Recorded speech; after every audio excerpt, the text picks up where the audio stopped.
As iron sharpens iron, so one person sharpens another. Proverbs 27:17. Will Smith was on top of the world, Oscar winner, blockbuster star, beloved by millions. Then one moment at the Academy Awards destroyed everything. Who was sitting next to him? His wife. Britney Spears had the world at her feet until toxic relationships led to public breakdowns. Michael Jackson was the king of pop until the wrong people isolated him from reality. Your friends aren't just influencing your mood, they're determining your destiny. And Solomon figured out the hidden mechanism 3,000 years ago. There's a truth that will change everything about how you choose relationships. You don't just hang out with people, you become them. Not eventually, not slowly. Right now, you are becoming the average of the 5 people you spend the most time with. Solomon understood something that modern neuroscience now proves. Humans are wired for mirror neurons. When you're around someone, your brain automatically starts copying their patterns, their thoughts, their habits, their decision-making processes, even their facial expressions. This isn't motivation speaker nonsense. This is biological reality. Your friends are literally rewiring your brain every day. But here's what's terrifying. Most people choose friends based on who makes them feel comfortable, not who makes them grow. They surround themselves with people who validate their current level, not challenge them to their next level. Solomon saw this pattern destroy kingdoms, relationships, and destinies. He wrote, "As iron sharpens iron, so one person sharpens another." But notice what he didn't say. He didn't say, "As pillow fluffs pillow." He said, "Iron sharpens iron." Iron only gets sharper through friction with other iron. Comfort doesn't create growth, challenge does. But here's where this gets personally dangerous for you. Right now, your current friend group is programming your future. Every conversation is setting your standards. Every hangout is establishing your normal. Every shared experience is shaping your expectations. If your friends complain constantly, you're being programmed for victim mentality. If your friends avoid challenges, you're being programmed for mediocrity. If your friends make excuses, you're being programmed for failure. Solomon identified 3 types of people in your circle: those who sharpen you, those who dull you, and those who break you. The sharpeners challenge your thinking, celebrate your growth, and call out your blind spots. They make you uncomfortable because they see your potential and won't let you settle. The dullers are comfortable but complacent. They're nice people who never push you to grow. They validate your current reality instead of challenging you toward your destiny. The breakers actively hold you back through criticism, jealousy, or sabotage. They feel threatened by your growth because it exposes their stagnation. Here's the brutal truth. Most people's circles are 80% dullers and breakers, 20% sharpeners. That's why most people stay stuck. But there's something even more dangerous that Solomon discovered about toxic relationships. Solomon teaches that the wrong people don't just limit your growth, they actively corrupt your character. He wrote, "Do not be yoked together with unbelievers." But this isn't just about religion, it's about values alignment. When you consistently spend time with people whose values contradict yours, something psychological happens called moral flexibility. Your standards gradually adjust to match the group norm. Look at corporate scandals. Good people don't wake up deciding to commit fraud. They get surrounded by people who normalize cutting corners, who justify little compromises, who gradually shift the moral baseline. Lindsay Lohan was a talented young actress until she got caught in the Hollywood party scene. The wrong friend group normalized addiction, chaos, and self-destruction. Her talent couldn't save her from her associations. Aaron Hernandez was an NFL superstar until his old neighborhood friends pulled him back into violence. Despite millions of dollars and fame, he couldn't resist the gravitational pull of his toxic circle. This is why Solomon warns about corrupted iron. When you try to sharpen yourself against the wrong people, you don't get sharper, you get damaged. The people you spend time with are either raising your standards or lowering them. There's no neutral. But Solomon discovered the exact formula for building a circle that transforms your future.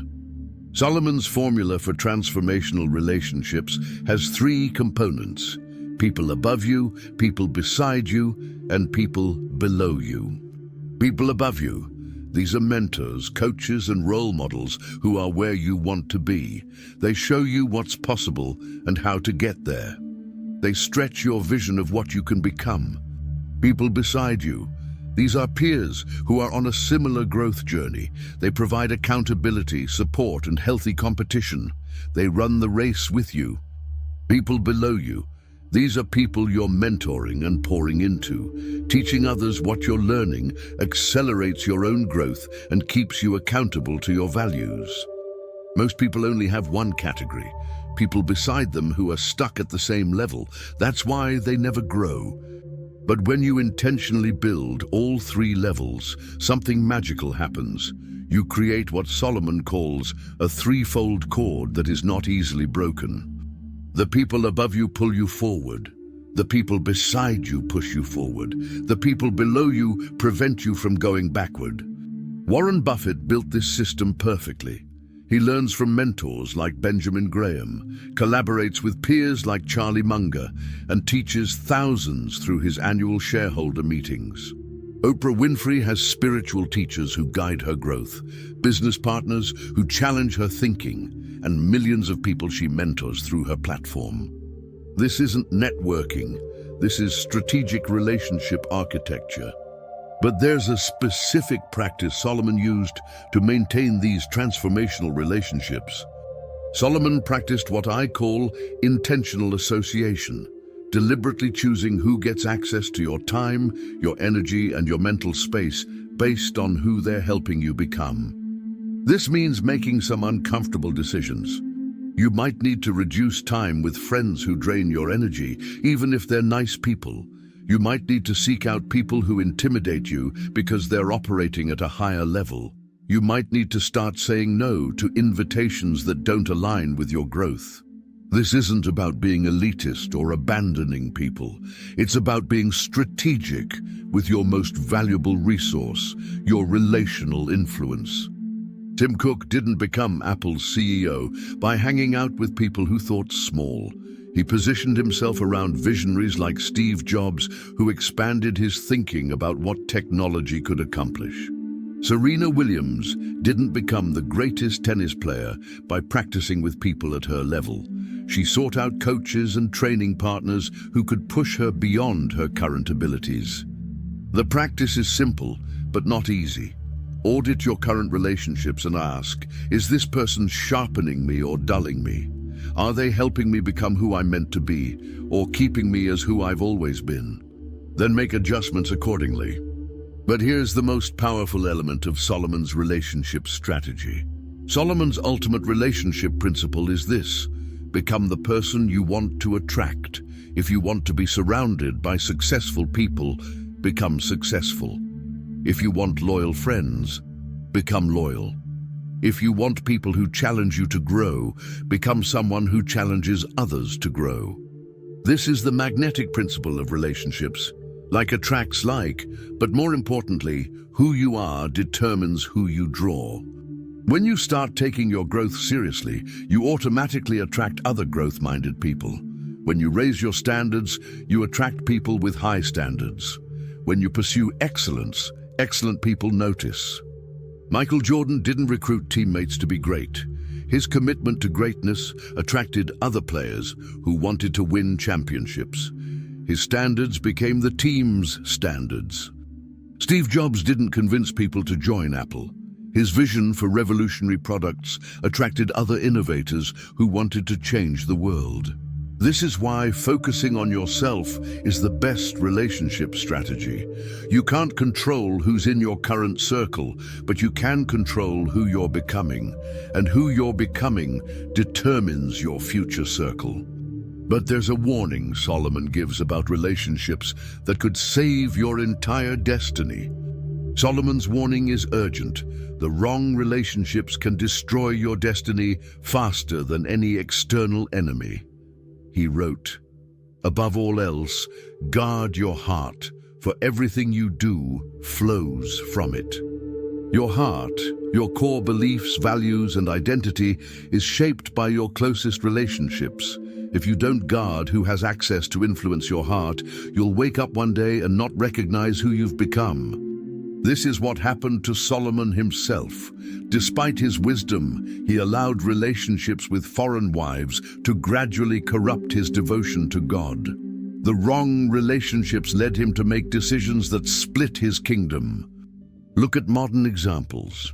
Harvey Weinstein was surrounded by people who enabled his behavior for decades. No one in his circle held him accountable until it was too late.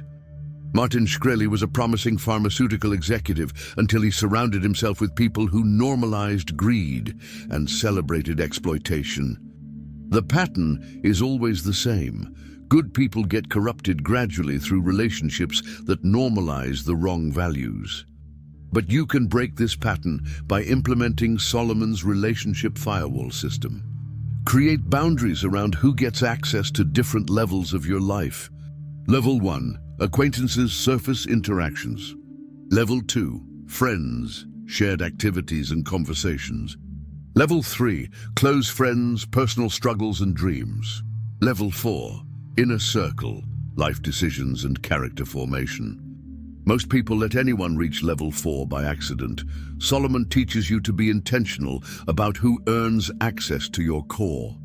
Your inner circle should only include people who share your core values, challenge you to grow, celebrate your success without jealousy, tell you the truth even when it's difficult, have demonstrated loyalty over time.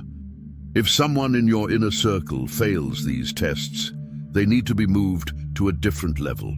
Your relationships are not just social connections, they're destiny determinants. Choose them like your future depends on it, because it does. If you're ready to audit your relationships, if you're ready to build a circle that sharpens you instead of dulls you, if you're ready to become the person who attracts the relationships you want, then make this commitment. I will choose my relationships intentionally. I will seek people who sharpen me, distance myself from people who dull me, and become the person who attracts the circle I desire. I will guard my heart by guarding my associations. If you're ready to join a community of people who are building transformational relationships, who understand that your circle determines your success, comment "Sharpen me" below. Solomon said, "As iron sharpens iron, so one person sharpens another." Your friends are either making you sharper or making you duller. There's no neutral. Choose your iron carefully. Your future is being forged in your friendships right now.